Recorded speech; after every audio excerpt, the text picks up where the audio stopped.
เจ้าเอาที่ขอรายงานไล่สดไปสำนีก่อนเนาะแล้วมะเร็งเขายังจะมีรอบ3ไปอำเภอจะนะเนาะอำเภอจะนะแล้วนั่นน้ำต้องท่วมขังอยู่ต้องได้ใช้รถมาดามโบพิจิกาบุญกว้างนักธุรกิจสาวสวยและอดีตผู้จัดการฟุตบอลทีมชาติลาวที่รวบรวมสิ่งของที่จำเป็นเดินทางมาจากประเทศลาวมาช่วยเหลือพี่น้องที่ประสบอุทกภัยจังหวัดสงขลาด้วยตัวเองนอกจากนี้ครับมาดามโบยังได้โพสต์ข้อความถึงอดีตที่คนไทยเคยช่วยเหลือคนลาวตอนเขื่อนแตกว่าพวกเรา3คนตัวแทนจากคนลาวทั้งประเทศเหตุผลที่พวกเราต้องมาคือเรามาตอบแทนพลังน้ำใจของพี่น้องคนไทยตอนเขื่อนที่ราวแตกพี่น้องจากประเทศไทย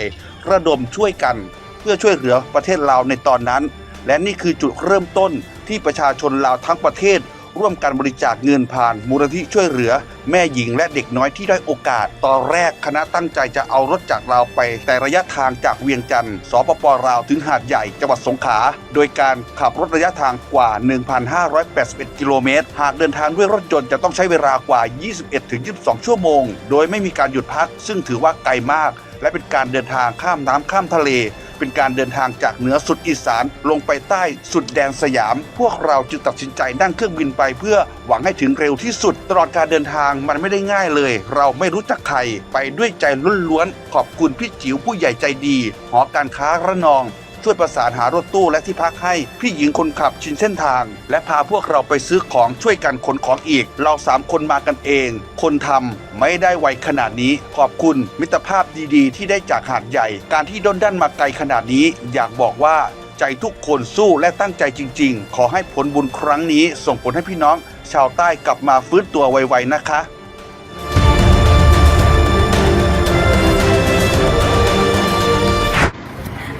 รอบที่2แล้วรอบที่2ของมื้อนี้เนาะโหลดเครื่องมาเต็มคันรถแล้วเนาะ2คันรถเต็มทั้งหมอนทั้งโผโฮมทั้งซันไลท์ทั้งพาคนหนูเนาะวันนี้เขาก็มาแจกอยู่อีกซอยหนึ่งในตำบลบ้านปุนี่เลยเนาะมันก็มีหลายซอยกระสนกระเดือดห้อนทุกยอมยากนะบนภาพบรรยากาศน้ำกัน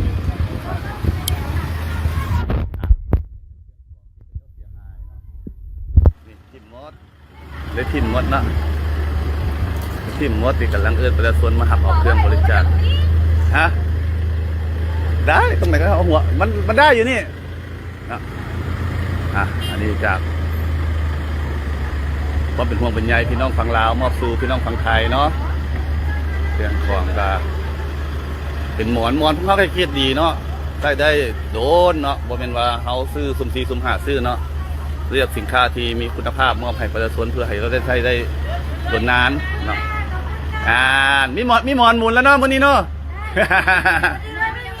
เห็นบ่โอ้น้ำยังบ่มาโอ้แล้วอยู่กันยังไงดิโอ้ไปอยู่เทศบาลเดี๋ยวรอพ่อผมก่อนเด้อพ่อผมอยู่คันนั้นเนาะ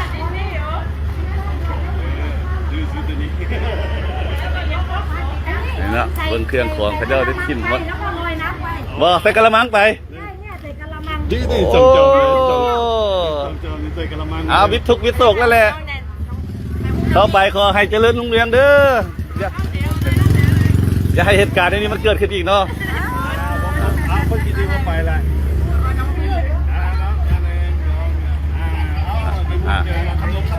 น้องกองฝ่ายเบิ่งดูเครื่องของเขาเจ้าเสียหายหมดเนาะมิดหลังคาเงินเนาะมิดหลังคาเงินสบายดีโดยด้วยความห่วงใยจากพี่น้องฝั่งลาวด้วยครับเด้อครับลาวเขาขนเงินมาให้เราเกือบครึ่งล้านบอกตรงๆในครึ่งล้านถึงเจ็ด3 วันแล้วนี่เนาะเครื่องของเสียหายทิ่มมดเนาะได้ทิ่มมดให้พี่น้องฟังเฮาได้เห็นน้ำกัน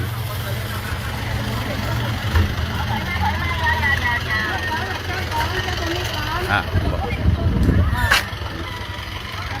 ก่อน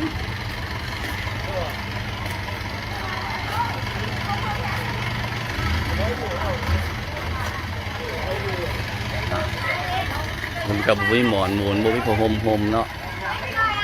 ไปซื้อกะลำบากจากซี เงินแต่งเงินแต่งซานจากที่ใส่จ่ายแต่ละมือมันคำก็หาบ่ได้ห้างก็ได้ปิดหมด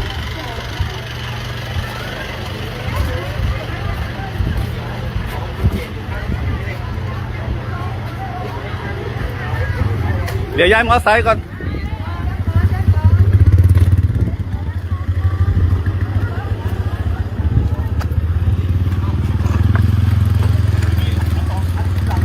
นั่นแหละเอาหัวมาอีก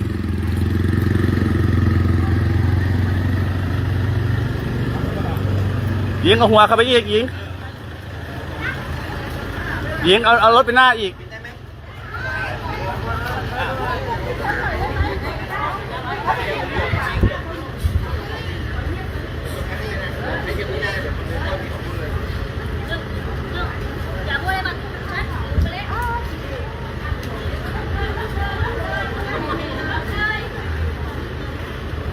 นะของเอาก็เต็มรถคันนั้นก็เต็มรถเนาะ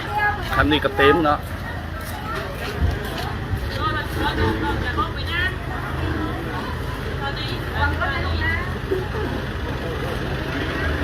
ได้แล้วทางตรงนี้เลยเดี๋ยวให้เขาออกทางตรงนี้นักนอนนักข่าวผม เอาหมอนลงมาก่อน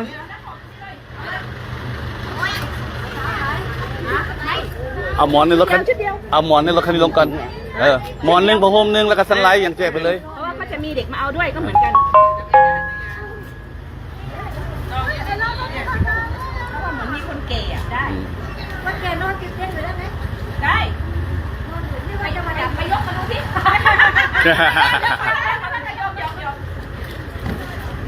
จับไปจับแต่เรานี้เลยป่ะจะจับมาจับลงมาหนักใหญ่สุดสุดล่างแล้วก็จับ ต้องไปปิดซอยนั่นบอก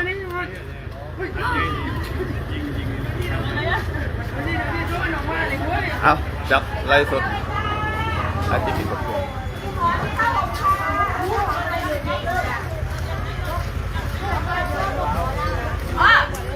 มาเลยลูกมาเลย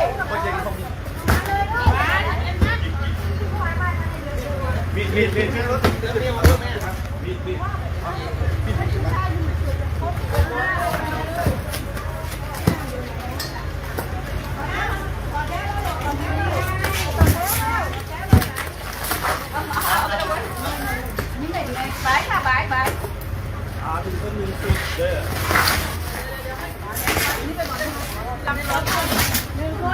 ดอย่าซ้ำนะเต็มเลยเอาผ้าห่มลงมาก่อนผ้าห่ม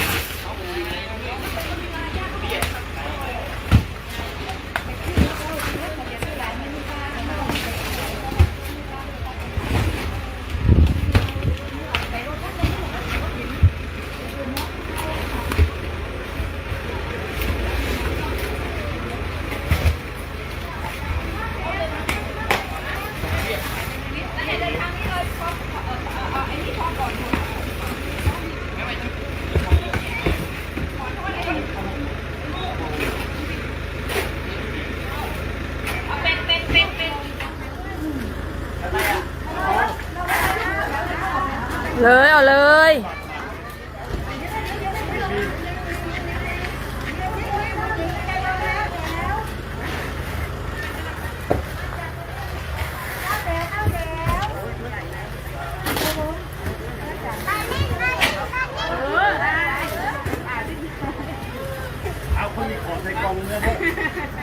เอาไหมไปอยู่กับเขาไหมไหมจะอยู่เราไหมเราก็ต้องเอาของเลยเอาของไปอยู่กับเขาไปไหม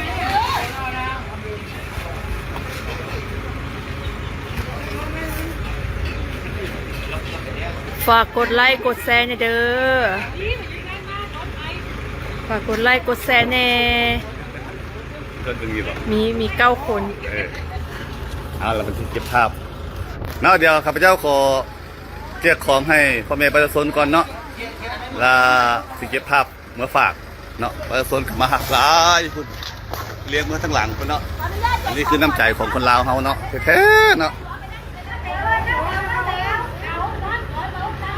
เอาไปเลยแจกเลย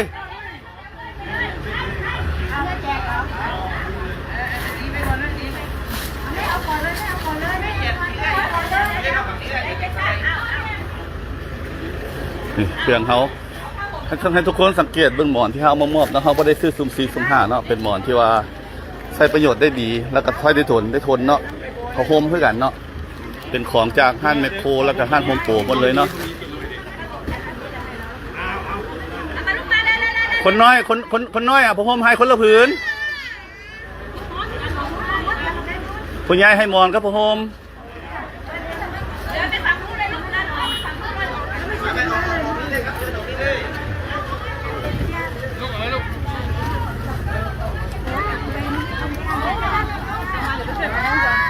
ผมในประชาชนเพิ่นมาหับเอาเครื่องของเขาเนาะ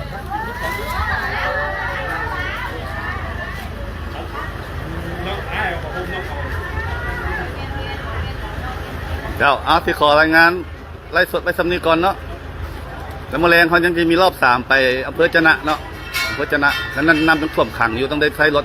อบรถเอาเครื่องใช้รถอบรถแล้วขี่ข้ามน้ำไปเนาะคุณรู้เนาะคุณประชาชนมาผู้คุณเดือดร้อนเนาะ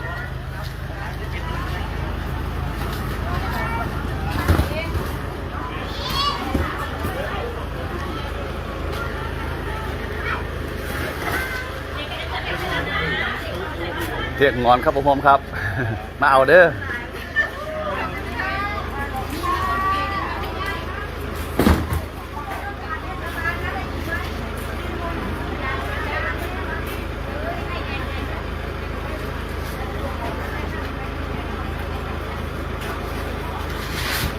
เอาข้างก่อน ฉลองครบรอบ 5 ปีท็อปนิว เพื่อตอบแทนน้ำใจแฟนข่าว เชิญทุกท่านนะคะมาร่วมเป็นท็อปแฟนท็อปเมมเบอร์เพื่อสนับสนุนให้เราได้นำเสนอความจริงสู่สังคมต่อไปค่ะ สมัครสมาชิกท็อปแฟนท็อปเมมเบอร์เพียงปีละ 5,000 บาท รับกระเป๋าเดินทางและเมมเบอร์การ์ดพร้อมรับสิทธิประโยชน์ระดับท็อปตลอดปี 2569 ส่วนลด 20% สินค้าท็อปนิวส่วนลด 10% ทัวร์กับท็อปนิวลุ้นจับรางวัล 6 ครั้งต่อปี ลุ้นรับทองคำแท่ง128 รางวัล และวอเชอร์ทัวร์120 รางวัล รวมมูลค่ากว่า 5 ล้านบาท สอบถามข้อมูลโทร 02-481-5677 หรือ Line แอดท็อปช้อปปิ้งพิเศษโปรโมชั่นถึง 30 พฤศจิกายน 2568 ซื้อเมมเบอร์ทุก 2 ใบ รับส่วนลด 10%